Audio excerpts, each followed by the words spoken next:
ಬಿಜೆಪಿಗೆ ಮತ್ತೆ ನಾನೇ ಬಾಸ್ ಎಂದ್ರ ಬಿಎಸ್ ಯಡಿಯೂರಪ್ಪ. ಸ್ವಪಕ್ಷದ ವಿರೋಧಿಗಳಿಗೆ ಬಿಎಸ್ವೈ ಸೈಲೆಂಟ್ ಆಗಿ ಗುನ್ನ ಇಟ್ಟಿದ್ದಾರೆ. ಯಡಿಯೂರಪ್ಪ ಚದುರಂಗದಾಟಕ್ಕೆ ಪತ್ರಗುಟ್ಟಿದ ವಿರೋಧಿಗಳು. ಪರಿಷತ್ ವಿಪಕ್ಷ ನಾಯಕ ಆಯ್ಕೆ ರೇಸ್ನಲ್ಲಿ ಗೆದ್ದು ಬೀಗಿದ ಬಿಎಸ್ವೈ. ಛಲವಾದಿ ನಾರಾಯಣ ಸ್ವಾಮಿ ಆಯ್ಕೆ ಮೂಲಕ ಬಿಎಸ್ವೈ ಖೇಲ್. ಯಡಿಯೂರಪ್ಪ ಒಂದೇ ಒಂದು ಮಾತಿಗೆ ಹೈಕಮಾಂಡ್ ಒಪ್ಪಿಗೆ. ಬಿಎಸ್ವೈ ಪ್ರಭಾವದ ಮುಂದೆ ಮಂಡಿಯೂರಿದ ವಿರೋಧಿಗಳು.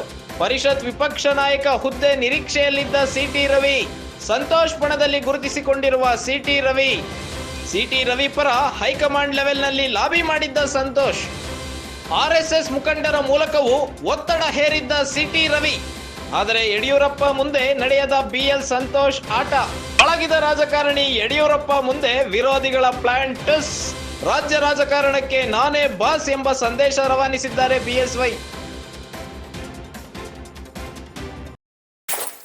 ವಿಧಾನ ಪರಿಷತ್ತಿನ ಪ್ರತಿಪಕ್ಷದ ನಾಯಕರನ್ನಾಗಿ ಛಲವಾದಿ ನಾರಾಯಣ ಸ್ವಾಮಿ ಅವರನ್ನ ನೇಮಿಸಲಾಗಿದೆ. ಪ್ರತಿಪಕ್ಷದ ನಾಯಕನ ರೇಸ್ನಲ್ಲಿ ಎನ್ ರವಿಕುಮಾರ್, ಸಿಟಿ ರವಿ ಹಾಗೂ ಛಲವಾದಿ ನಾರಾಯಣ ಸ್ವಾಮಿ ಅವರ ಹೆಸರುಗಳು ಪ್ರಮುಖವಾಗಿ ಕೇಳಿಬಂದಿದ್ದವು. ಆದರೆ ಪಕ್ಷದ ರಾಜ್ಯಾಧ್ಯಕ್ಷ ಸ್ಥಾನವನ್ನು ಲಿಂಗಾಯತ ಸಮುದಾಯಕ್ಕೆ ಮತ್ತು ವಿಧಾನಸಭೆಯ ಪ್ರತಿಪಕ್ಷದ ನಾಯಕನ ಸ್ಥಾನವನ್ನು ಒಕ್ಕಲಿಗ ಸಮುದಾಯಕ್ಕೆ ನೀಡಿರುವುದರಿಂದ ಪರಿಷತ್ತಿನ ಪ್ರತಿಪಕ್ಷದ ನಾಯಕ ಸ್ಥಾನವನ್ನು ಹಿಂದುಳಿದ ವರ್ಗಗಳಿಗೆ, ಅದರಲ್ಲೂ ದಲಿತ ವರ್ಗಕ್ಕೆ ನೀಡಲು ಬಿಜೆಪಿ ವರಿಷ್ಠರು ನಿರ್ಧರಿಸಿ ಛಲವಾದಿ ನಾರಾಯಣ ಸ್ವಾಮಿ ಅವರನ್ನು ನೇಮಿಸಿದ್ದಾರೆ.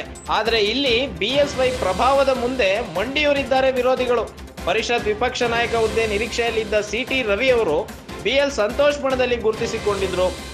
ಸಿಟಿ ರವಿ ಪರ ಹೈಕಮಾಂಡ್ ಲೆವೆಲ್ ಅಲ್ಲಿ ಲಾಬಿ ಕೂಡ ಮಾಡಿದ್ರು ಬಿಎಲ್ ಸಂತೋಷ್. ಆರ್ಎಸ್ಎಸ್ ಮುಖಂಡರ ಮೂಲಕವೂ ಒತ್ತಡ ಏರಿದ್ರು. ಆದರೆ ಯಡಿಯೂರಪ್ಪನವರ ಮುಂದೆ ಬಿಎಲ್ ಸಂತೋಷ್ ಆಟ ಏನೂ ನಡೆದಿಲ್ಲ. ಪಳಗಿದ ರಾಜಕಾರಣಿ ಯಡಿಯೂರಪ್ಪನವರ ಮುಂದೆ ವಿರೋಧಿಗಳ ಪ್ಲಾನ್ ಟುಸ್ ಪಟಾಕಿಯಾಗಿದೆ. ಬಿಎಸ್ವೈ ಅವರ ಒಂದೇ ಒಂದು ಮಾತಿಗೆ ಹೈಕಮಾಂಡ್ ಕೂಡ ಒಪ್ಪಿಗೆ ಸೂಚಿಸಿದೆ. ಹೈಕಮಾಂಡ್ ಒಪ್ಪಿಗೆಯ ಮೇರೆಗೆ ಛಲವಾದಿ ನಾರಾಯಣ ಸ್ವಾಮಿ ಅವರನ್ನ ವಿಪಕ್ಷದ ನಾಯಕನಾಗಿ ಆಯ್ಕೆ ಮಾಡಿದ್ದಾರೆ. ವಿಪಕ್ಷ ನಾಯಕನಾಗಿ ಆಯ್ಕೆಯಾದ ಛಲವಾದಿ ನಾರಾಯಣ ಸ್ವಾಮಿ ಯಡಿಯೂರಪ್ಪನವರ ಚದುರಂಗದಾಟಕ್ಕೆ ವಿರೋಧಿಗಳೆಲ್ಲ ಪದರುಗುಟ್ಟೋಗಿದ್ದಾರೆ. ಪರಿಷತ್ ವಿಪಕ್ಷ ನಾಯಕರ ಆಯ್ಕೆ ರೇಸ್ನಲ್ಲಿ ಗೆದ್ದು ಬೀಗಿದ್ದಾರೆ ಬಿಎಸ್ ಯಡಿಯೂರಪ್ಪನವರು. ಈ ಮೂಲಕ ರಾಜ್ಯ ರಾಜಕಾರಣಕ್ಕೆ ನಾನೇ ಬಾಸ್ ಎಂಬ ಸಂದೇಶ ರವಾನೆ ಮಾಡಿದ್ದಾರೆ ಬಿಎಸ್ವೈ.